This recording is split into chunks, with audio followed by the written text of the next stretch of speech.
Oke, Assalamualaikum warahmatullahi wabarakatuh. Waalaikumsalam warahmatullahi wabarakatuh.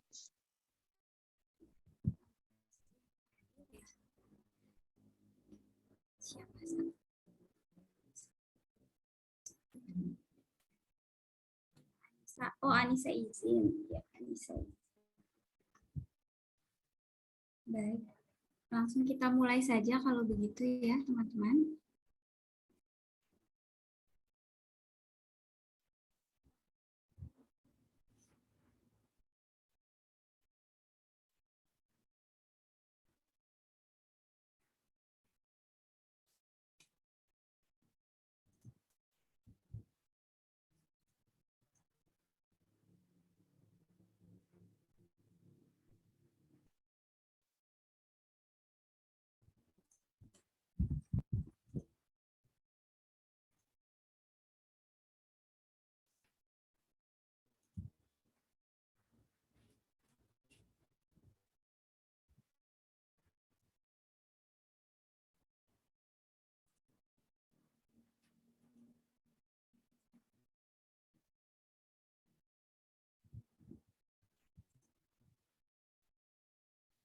Baik, jadi pada pertemuan kali ini itu praktikum pengantar laboratorium medik.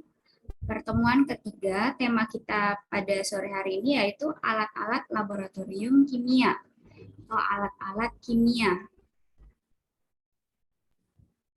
Ya. Jadi tujuan dari praktikum ini adalah mengenal nama alat-alat kimia, kemudian mengetahui fungsi masing-masing alat kimia, dan mengetahui cara penggunaannya.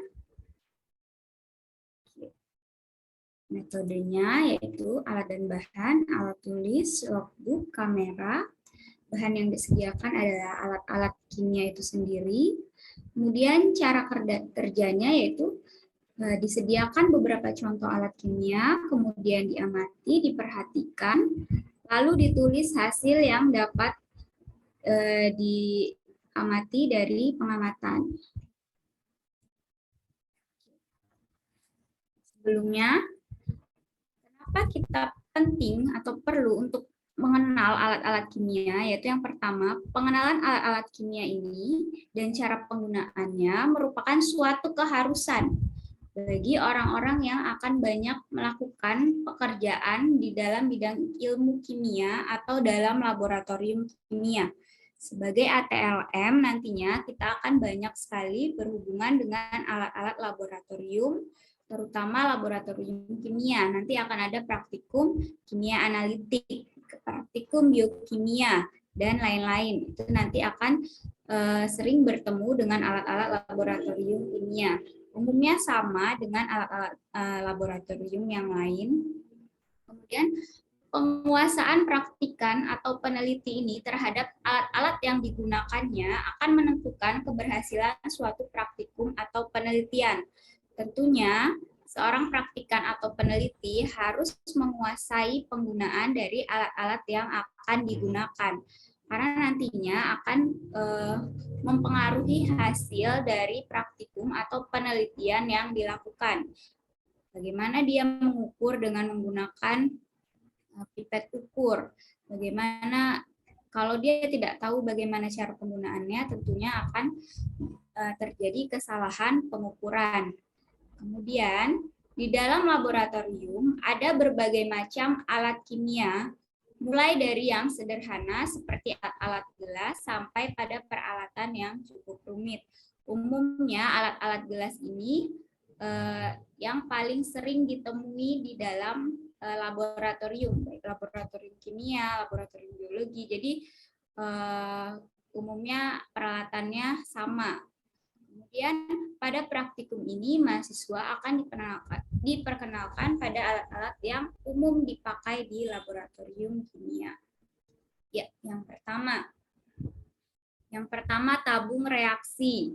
Tabung reaksi ini terbuat dari gelas, dapat dipanaskan, dipakai sebagai tempat untuk mereaksikan zat-zat kimia dalam jumlah sedikit.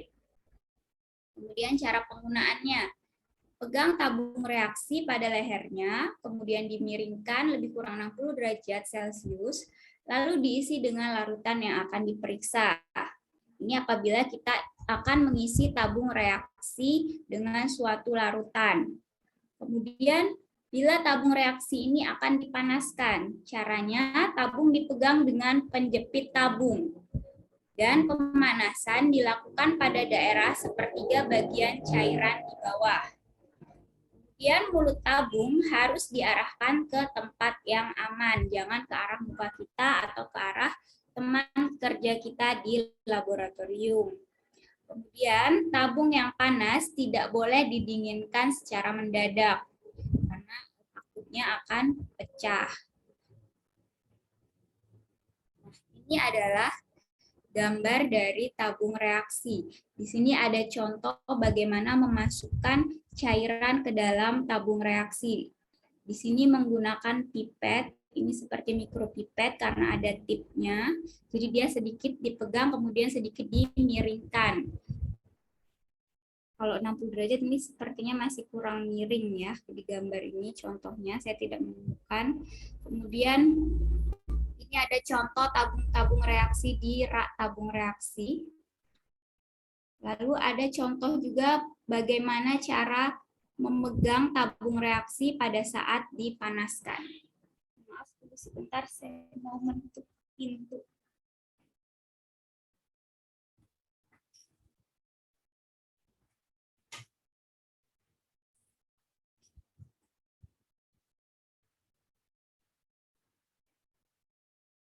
Yang selanjutnya yaitu penjepit.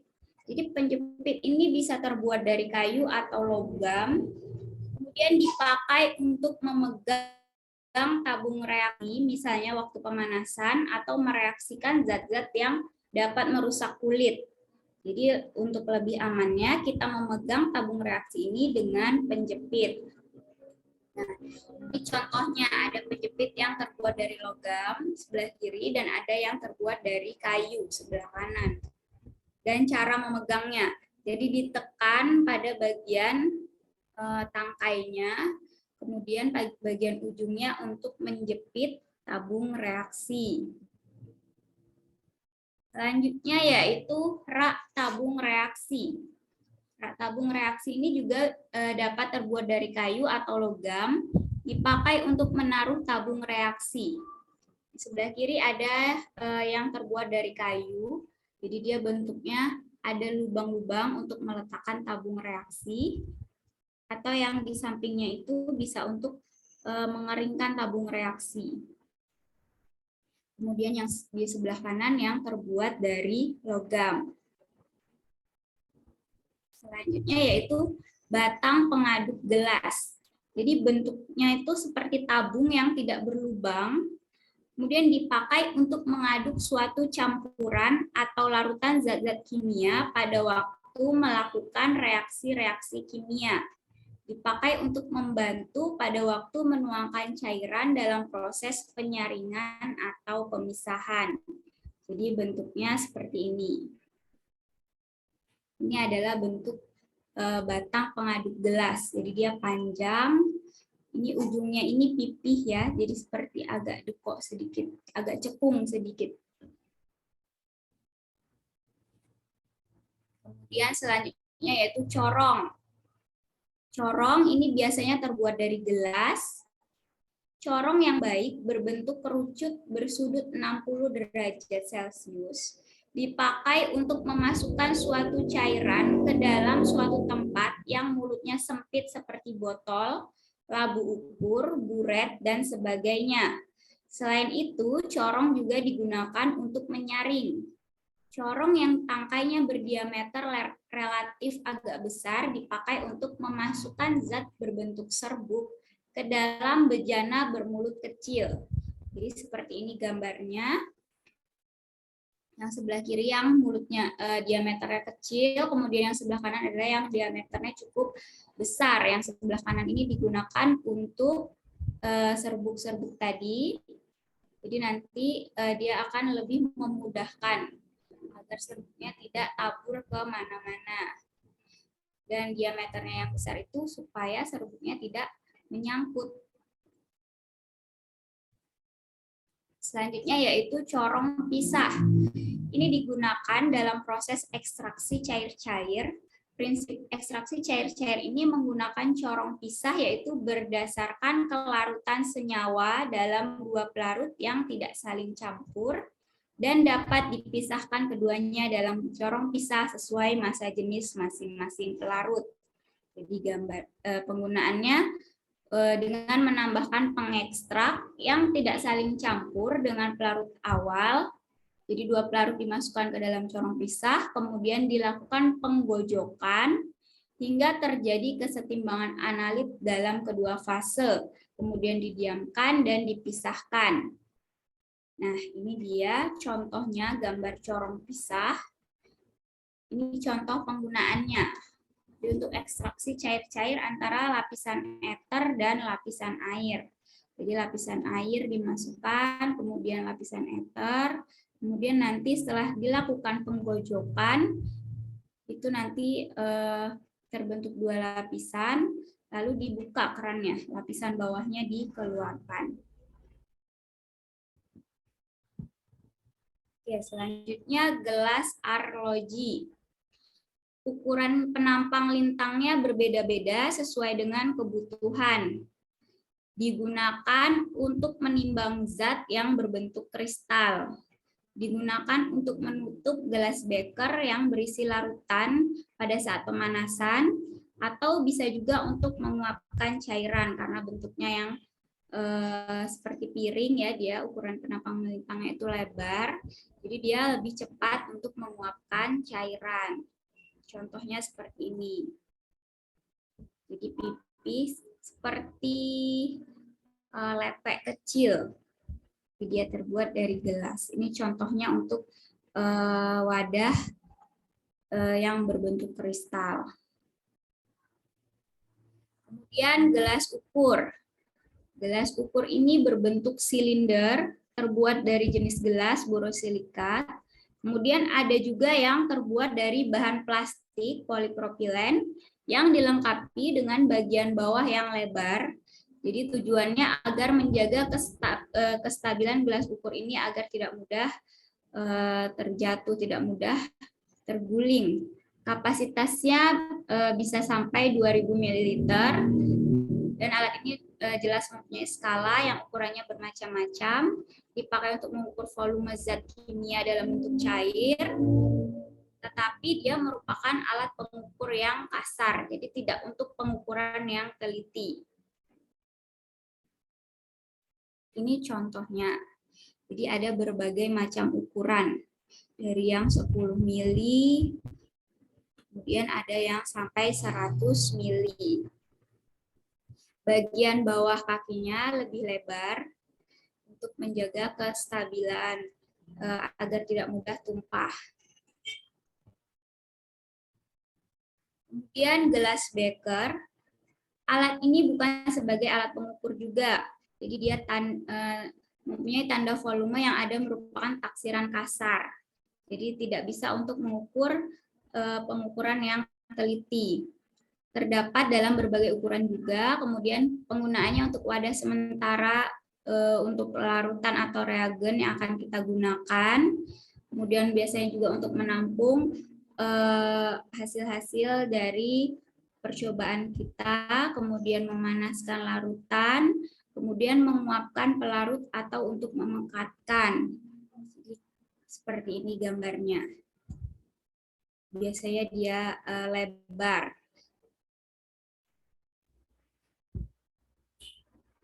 Selanjutnya Erlenmeyer. Alat ini juga bukan alat pengukur, umumnya terbuat dari kaca borosilikat. Kapasitasnya bisa sampai 2000 ml. Digunakan untuk mencampur dan menyimpan cairan. Digunakan juga dalam analisis volumetri. Sebelumnya kita sudah belajar analisis volumetri.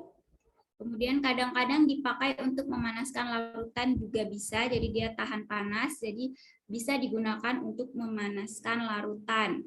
Ada dua jenis Erlenmeyer, yaitu ada yang tanpa tutup gelas dan ada yang dengan tutup gelas. Ini adalah contoh labu Erlenmeyer. Jadi dia bagian atasnya ini mengerucut, lebih sempit dibandingkan bagian bawahnya yang melebar. Kemudian labu ukur atau labu takar. Ini adalah suatu bejana dengan leher panjang, sempit, dan dasar yang datar, dilengkapi dengan tanda batas volume. Kapasitasnya bisa sampai 2000 ml, kemudian digunakan untuk membuat larutan standar, biasanya pada analisis volumetri, kemudian bisa juga digunakan untuk pengenceran, tetapi tidak bisa dilakukan untuk mengukur larutan ataupun untuk pewadahan pelarut yang panas, atau tidak bisa juga untuk dipanaskan, karena ini nanti akan mengganggu keakuratan dari labu ukur. Ini adalah contohnya. Di sini ada berbagai ukuran. Kemudian panah merah ini adalah menunjukkan batas volume. Jadi dia tidak menunjukkan skala-skala kecil, tapi apabila labu ukur ini ada tulisannya 1000 ml, berarti kapasitasnya adalah 1000 ml sampai batas yang ditunjuk oleh panah merah ini. Jadi 1000 ml-nya itu sampai batas ini. Jadi ketika kita ingin memasukkan larutan 1000 ml, kita mengamati meniskus bawahnya pada batas yang sudah ada pada tiap-tiap labu ukur. Jadi dia tidak ada skala kecil-kecil yang menunjukkan misalnya 100 ml, 200 ml, 300 ml, ini tidak ada. Bagian bawahnya datar, kemudian dia menggelembung dan lehernya panjang. Selanjutnya adalah pipet volume atau pipet gondok. Jadi di bagian tengah dari pipet ini ada bagian yang membesar seperti gondok, makanya dinamai pipet gondok, disebut pipet gondok. Kemudian ujungnya runcing. Pada bagian atas ada tanda goresan melingkar.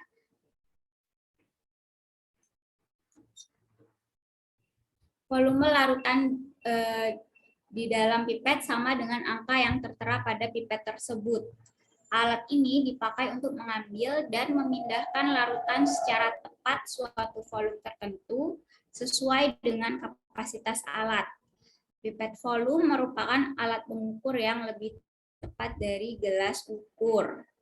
Jadi dia lebih baik dibandingkan dengan gelas ukur. Cara penggunaannya, larutan disedot pelan-pelan dengan bola hisap. Jadi nanti pipet volume ini akan dipasangkan dengan bola hisap. Kemudian pipet diangkat secara vertikal. Bersihkan cairan yang menempel pada ujung pipet dengan kertas saring atau lap bersih. Jadi dibersihkan dahulu. Kemudian tanda batas volumenya ditempelkan pada sejajar dengan mata kita. Lalu cairan dikeluarkan secara pelan-pelan sampai meniskus bawah tepat pada garis tanda. Tuangkan isi pipet ke dalam Erlenmeyer atau penampung lain yang sudah disediakan. Jadi pada waktu menuangkan, pipet harus dalam kedudukan vertikal. Lurus ya.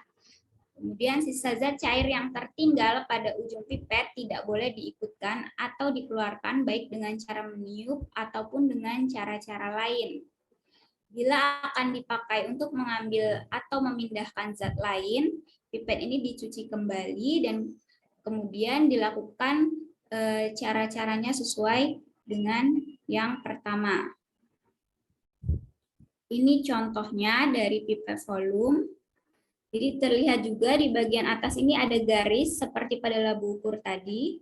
Jadi dia tidak menunjukkan skalanya, tidak ditunjukkan per skala. Jadi kalau di sini tercantum 15 mili, berarti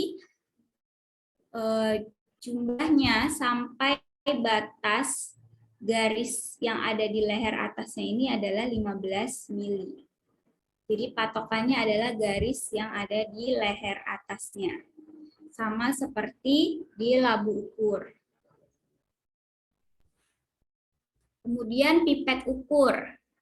berupa tabung gelas yang agak panjang dengan ujung runcing dan mempunyai skala.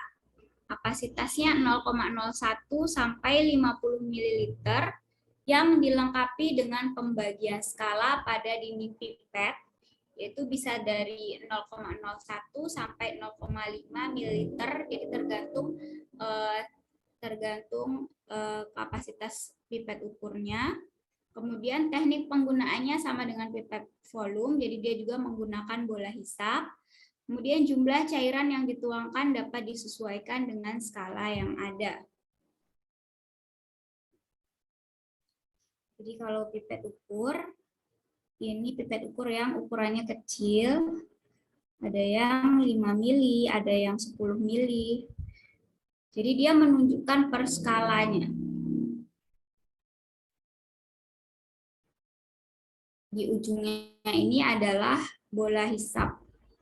Kalau ini bola hisap yang sederhana, jadi kalau yang besar itu nanti akan menggunakan pipet filler. Jadi bola hisapnya itu besar dan ada seperti tangkainya. Kita akan temui. Selanjutnya yaitu pipet tetes. Ini tidak mempunyai ukuran volume atau skala lainnya. Pipet tanpa skala. Jadi bentuknya pendek atau panjang dan dilengkapi dengan karet penghisap. Digunakan untuk memindahkan sedikit zat cair atau larutan yang tidak mempunyai ketelitian tinggi. Misalnya untuk meneteskan obat tetes mata, kemudian obat hidung, atau keperluan meneteskan pereaksi, menambahkan cairan tetes demi tetes hingga volume tepat, dan sebagainya. Jadi dia tidak mempunyai skala, dia polos. Jadi tujuannya hanya untuk meneteskan larutan setetes demi setetes. Biasanya kalau kita mengukur, biasanya kita memasukkan cairan ke dalam gelas ukur yang mulutnya sempit. Kadang kalau misalnya hanya kurang sedikit, itu kita bisa menambahkan cairannya dengan menggunakan pipet tetes hingga meniskusnya sampai pada ukuran yang kita inginkan. Jadi lebih mudah menggunakan pipet tetes. Kemudian buret. Ini merupakan tabung gelas panjang dengan pembagian skala dan ujung bawah dilengkapi dengan keran. Yang kemarin kita sudah pernah melihat buret pada saat kuliah volumetri. Digunakan untuk titrasi atau mengukur volume titran yang dipakai. Berdasarkan tingkat ketelitian atau pembagian skalanya, buret ini ada dua jenis, yaitu makroburet dan juga mikroburet. Jadi makroburet itu skalanya 0,1 sampai 0,05, kemudian mikroburet itu sekitar dimulai dari 0,01 ml. Cara penggunaannya yaitu periksa keran buret terlebih dahulu apakah bocor, dan kalau dianggap perlu dioleskan vaselin agar lebih yakin kalau kerannya tidak bocor, itu bisa dioleskan dengan hati-hati, tetapi jangan sampai vaselin ini menyumbat keran, lubang keran. Kemudian tempatkan buret pada standar buret atau statifnya yang tempat untuk menggantungnya dengan memakai klem buret, dan kemudian buret dibuat vertikal. Dengan memakai corong, buret diisi dengan titran sampai sedikit demi sedikit sampai mencapai meniskus 0. Kemudian dalam pengisian buret harus diusahakan agar tidak ada gelembung udara sepanjang cairan dalam kolom. Corong dilepas, kemudian dipindahkan pada bagian sisi dalam dari buret yang terletak di atas titran, kemudian dibersihkan dengan kertas saring yang bersih dan kering. Turunkan permukaan larutan perlahan-lahan dengan cara membuka keran sampai meniskus bawah zat cair tepat pada garis 0. Pembacaan akan lebih teliti apabila meniskus bawahnya tepat pada garis skala buret. Jadi, teman-teman sudah tahu belum istilah meniskus pada pengukuran cairan? Sudah, Bu. Teman-teman yang lain mungkin yang Mungkin belum sering bekerja di laboratorium. Sudah, Bu. Ya, Mbak Putri sudah? Belum, Bu. Jadi belum paham mengenai meniskus. Ya, nanti coba setelah ini kita akan melihat video ya. Nah, ini contohnya.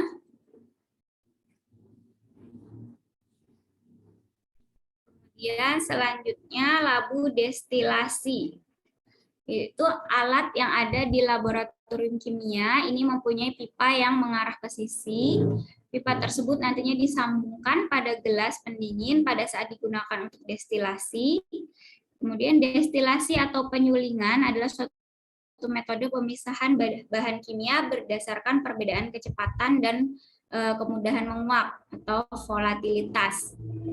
Labu destilasi sendiri ini digunakan untuk menampung zat-zat, utamanya yang memiliki titik lebih tinggi ketika proses destilasi. Jadi ini contohnya labu destilasi. Dan ini penggunaannya pada saat proses destilasi.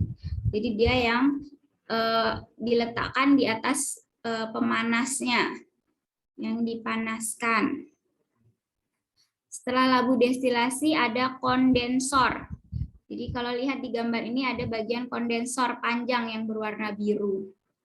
Itu adalah kondensor. Ini alat laboratorium yang memiliki fungsi untuk mendinginkan cairan panas dan mengembunkan uap. Jadi digunakan dalam destilasi seperti ini. Kemudian bola hisap. Ini tadi yang digunakan pada pipet volume dan pipet ukur ya, bola hisap atau pipet filler. Jadi untuk pengambilan suatu larutan atau cairan ini menggunakan pipet volume dapat dilakukan dengan bantuan bola hisap karet. Itu terdiri dari satu bola dengan ujung pendek di atas dan ujung bawahnya agak panjang.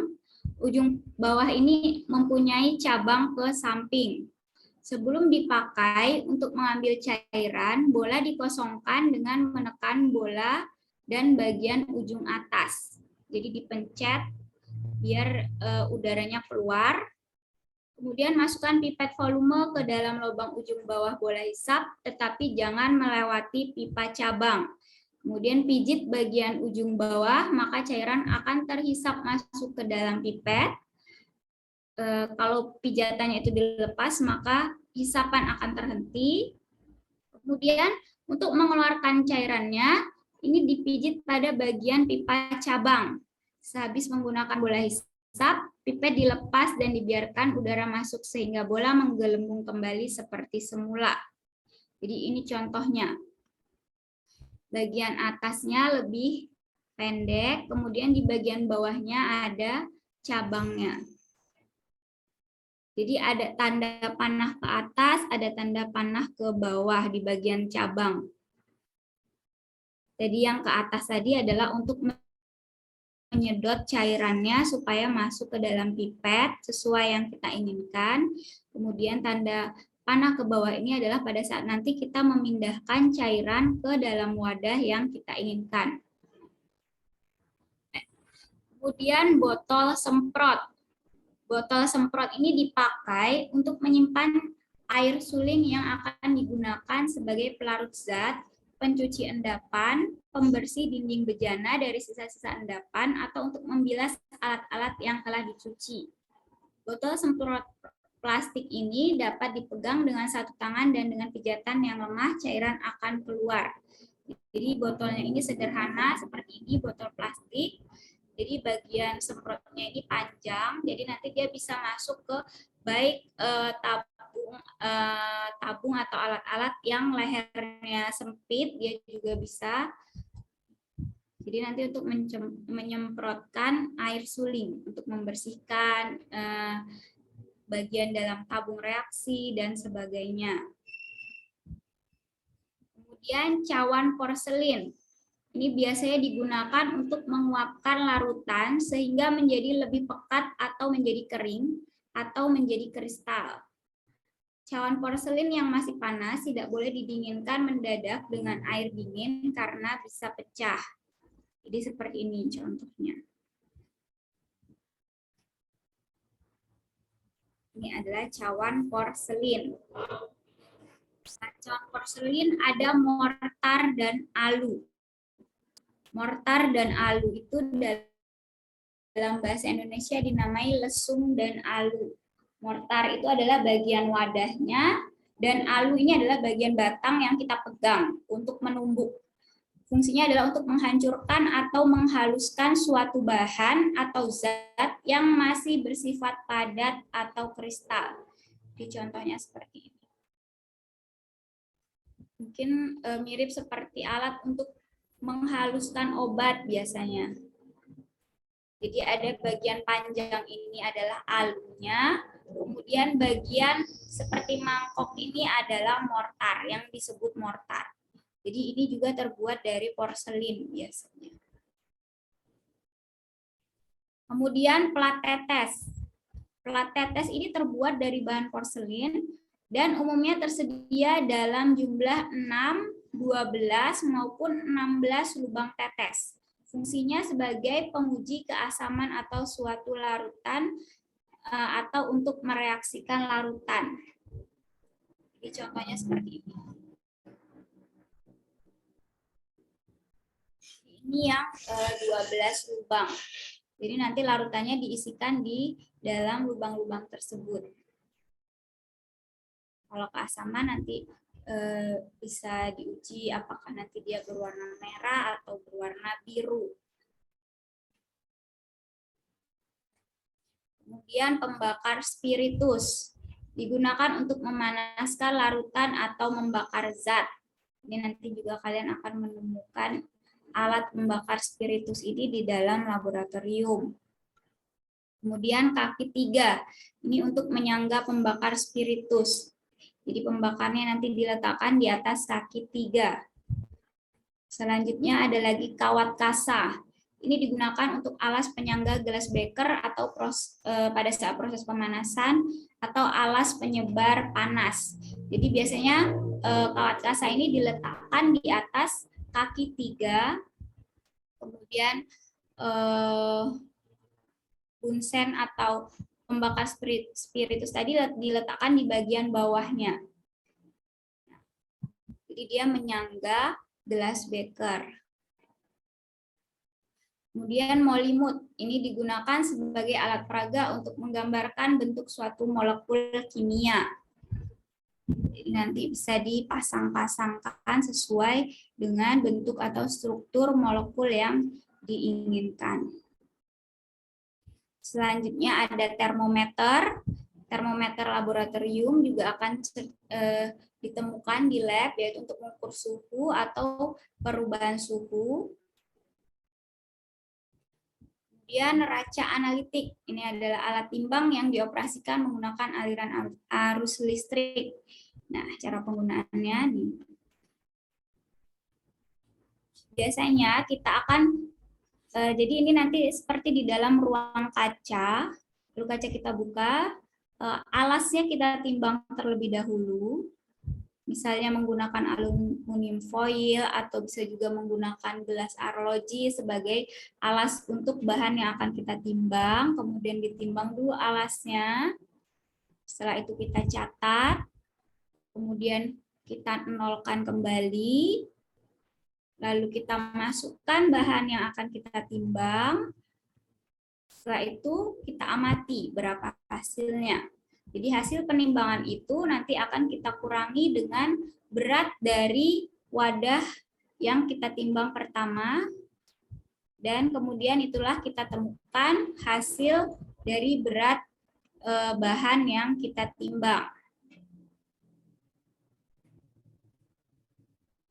Kemudian spektrofotometer. Pada laboratorium yang lebih maju itu akan ada spektrofotometer.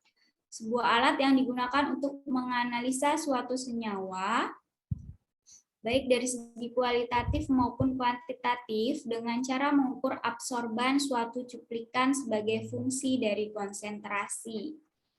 Jadi tentukan dulu sampel yang akan dianalisa, kemudian tentukan senyawa apa yang akan dinilai dari sampel tersebut.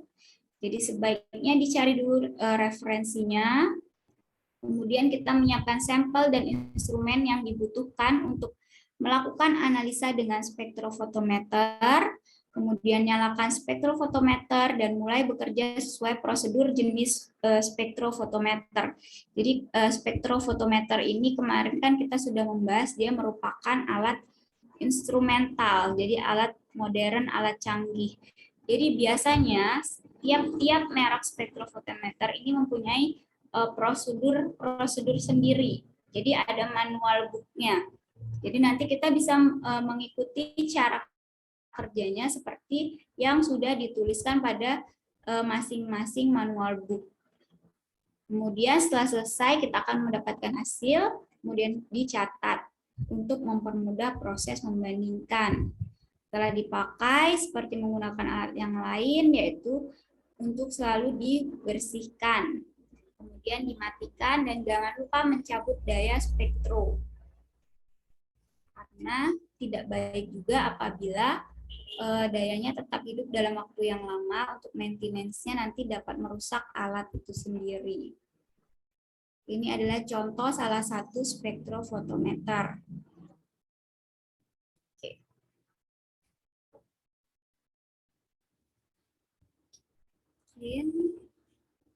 Saya akan membagikan video.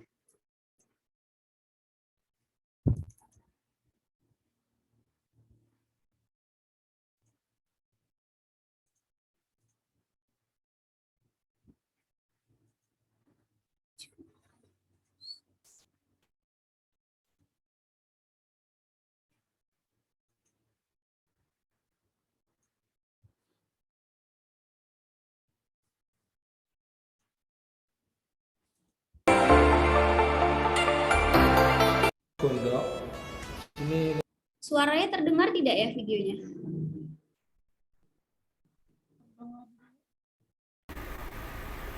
Terdengar, Bu. Dengar ya. Ya. Jadi ini adalah contoh penggunaan pipet volume dengan filler tadi ya, atau bola hisap.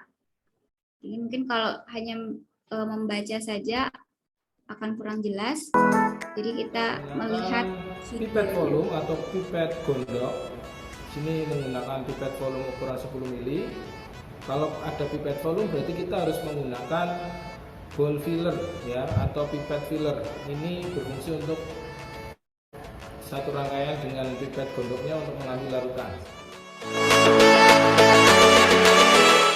Oke, untuk pertama saya akan mendemonstrasikan bagaimana cara menggunakan pipet volume dan ball pipet atau ball filler ya. Nah, di sini kita simulasikan saja. Misalnya kita akan memindah larutan sebanyak 10 mili dimasukkan ke dalam Erlenmeyer. Oke, sebelum itu kita pahami dulu di sini ada A, pencetan A, ini pencet A. A itu dari kata aspirate yang artinya adalah untuk mengosongkan atau mengisi udara yang ada di dalam ball pipetnya. Kita tekan, kemudian kita kempiskan. Oke.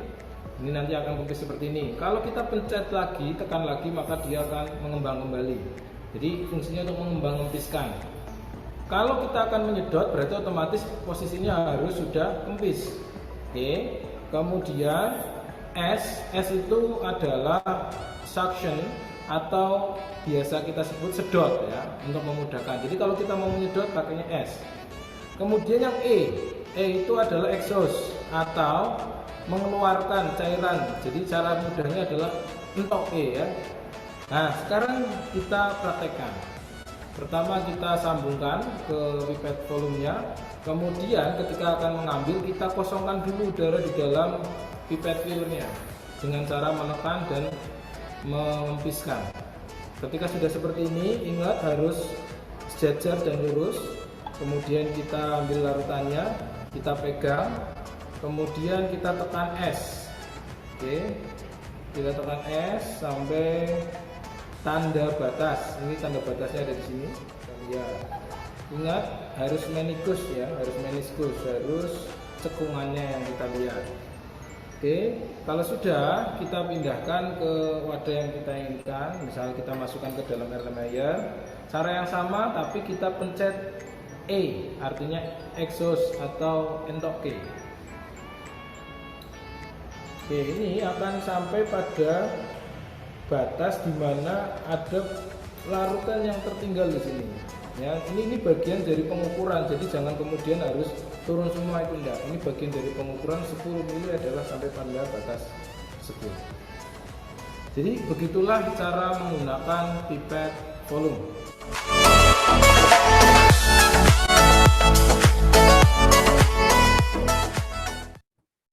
Oke. Jadi bagaimana, sudah paham cara penggunaannya?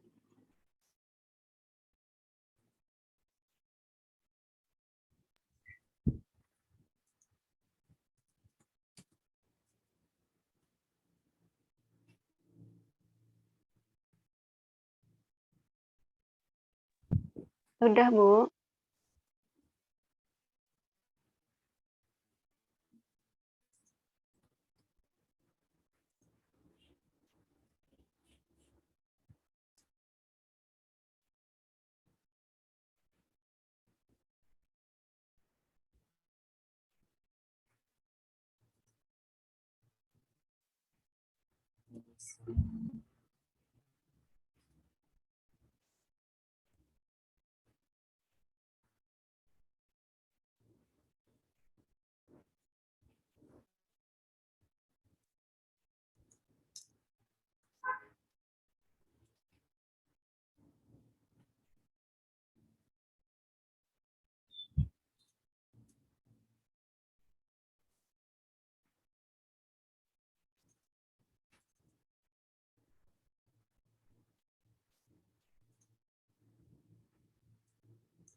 Tadi masih ada yang kurang paham mengenai meniskus. Jadi ini ada gambar yang salah dan ada gambar yang benar. Jadi kita misalkan ini adalah gelas ukur. Di sini misalnya 50 mili ya terlihat. Kemudian suatu cairan itu kan kalau kita masukkan ke dalam gelas ukur atau labu ukur, itu nanti akan terlihat seperti cekung pada permukaannya. Nah, biasanya yang salah itu adalah ketika mengukur, yang dilihat itu adalah pinggiran cekungannya, seperti pada gambar yang wrong ini. Nah, ini adalah salah. Jadi kita bukan melihat pinggiran ujung atas dari cekungan, tapi yang kita lihat pada garis yang kita inginkan adalah cekungan bawahnya. Jadi cekungan bawah dari larutan ini harus ada, kalau kita mau mengukur, kita menginginkan 50 mili, berarti cekungan bawah dari larutan yang kita ukur itu ada pada garis 50 mili, bukan pinggiran cekungan atas. Jadi kalau yang sebelah kiri ini, dia salah karena masih kurang, belum 50 mili. Belum tepat 50 mili. Yang benar adalah yang sebelah kanan. Jadi cekungannya ini, dia cekungan bawahnya ini tepat di garis 50 mili.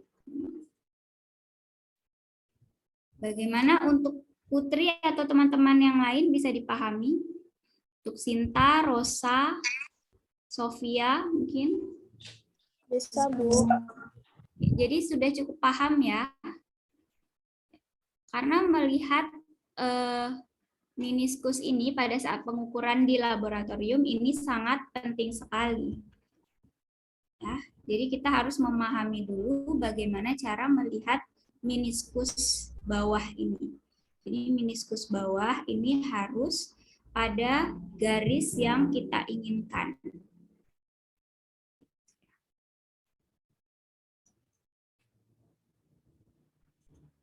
Baik, kalau misalnya sudah paham, saya share satu video lagi.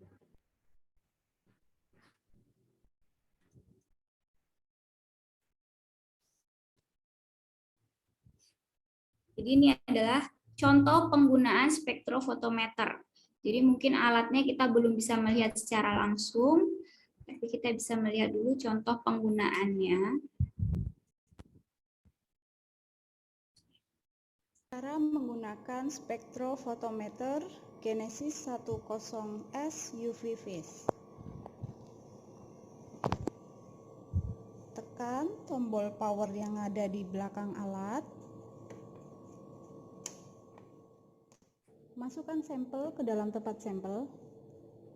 Di sini tertulis B 1, 2, 3, 4, 5. B itu untuk blanko. Angka-angka ini digunakan untuk sampel. Kemudian tutup. Kita pilih program dengan cara menekan tombol panah ke atas atau ke bawah. Misalnya saya akan mengukur density dari bakteri, maka saya pilih program OD600, kemudian saya pilih, saya enter.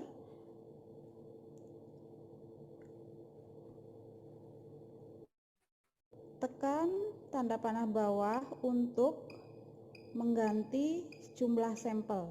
Misalnya sampel yang saya masukkan ada 2. Saya tekan 2. Nah, ini ya, kemudian enter. Nah, lalu kita run test. Di run itu maksudnya dijalankan ya mesinnya. Di sini tertulis tekan enter untuk mengukur.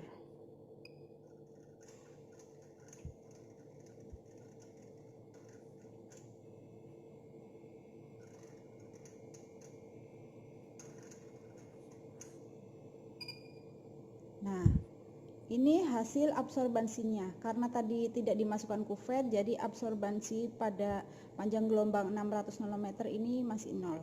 Ini sampel 1, yang ini sampel 2. Setelah selesai, jangan lupa matikan spektrofotometer.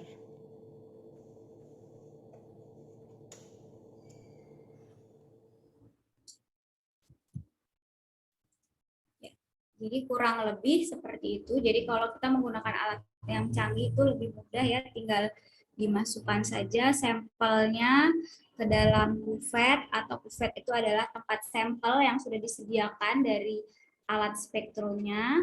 Nanti tinggal dimasukkan ke dalam lubang-lubang tadi yang ada di dalam mesin, kemudian di running atau dijalankan mesinnya, kemudian nanti muncul hasil yang dapat kita baca. Jadi untuk penggunaan alatnya tadi sudah dijelaskan juga dari awal, dari menghidupkan mesin sampai mematikan kembali. Jadi itu kalau di laboratorium sangat penting ya. Kita harus tahu bagaimana dari cara menyolokkan kabelnya saja itu kita harus tahu bagaimana prosesnya dia dihidupkan, bagaimana prosesnya dia dimatikan. Karena alat-alat canggih ini biaya pengadaannya itu juga cukup besar. Jadi kita juga harus menggunakannya dengan sangat hati-hati agar tidak terjadi kesalahan.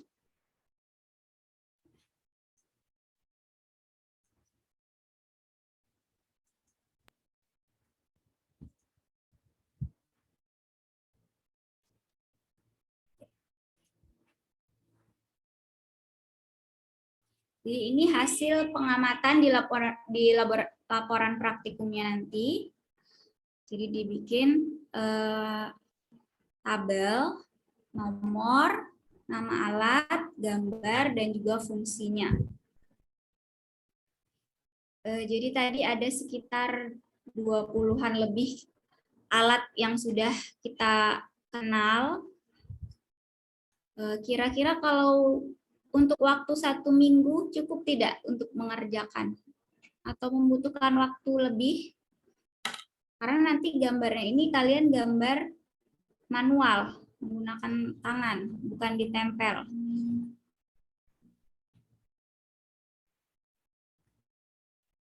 1 minggu berarti sampai sebelum pertemuan selanjutnya, sampai hari Rabu. Kira-kira butuh waktu lebih lama atau tidak? Saya tawarkan dulu di awal. Boleh Bu, ditambah waktunya Bu. Ya, berarti mungkin sampai hari Senin ya.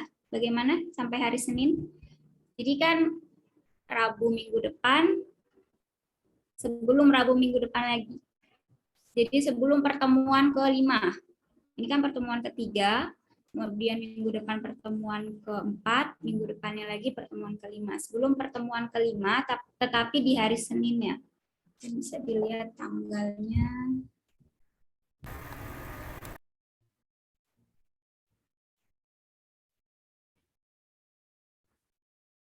Tanggal 18 ya.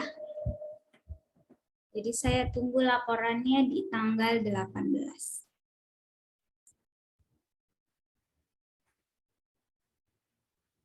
Baik, apakah ada pertanyaan sebelum kelas kita tutup? Jangan lupa absen.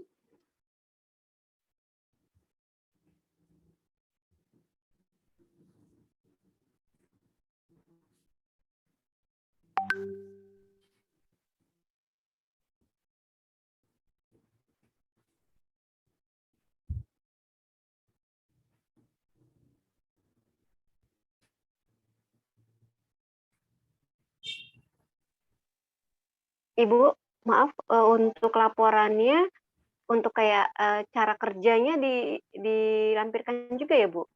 Iya, jadi untuk setiap laporan praktikum itu selalu formatnya sama seperti yang sudah di-share ya Ibu Dewi. Ya, jadi ada tujuan, alat kerja, kemudian teori, sedikit teori, baru hasil pengamatan. Ya, makasih Bu. Ya. Dari teman-teman yang lain? Maaf, cara kerjanya itu dari yang video tadi itu ya? Kalau cara kerjanya, cara kerja yang seperti di PowerPoint saja, jadi secara umum. Cara kerja maksudnya dari cara kerja ini kan cara kerja praktikum kita. Bukan cara penggunaan dari masing-masing alat.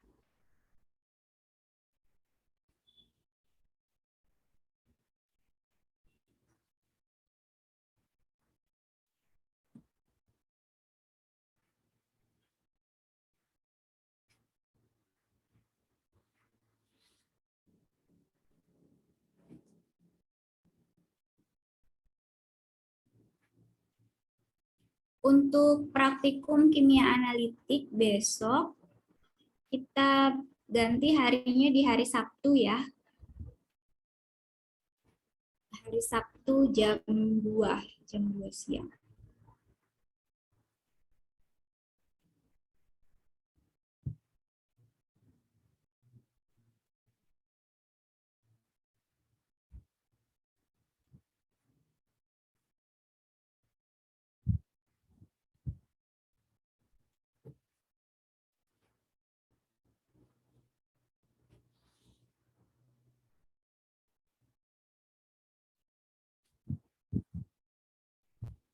Baik, apabila sudah tidak ada pertanyaan, kita akhiri kelas sore hari ini.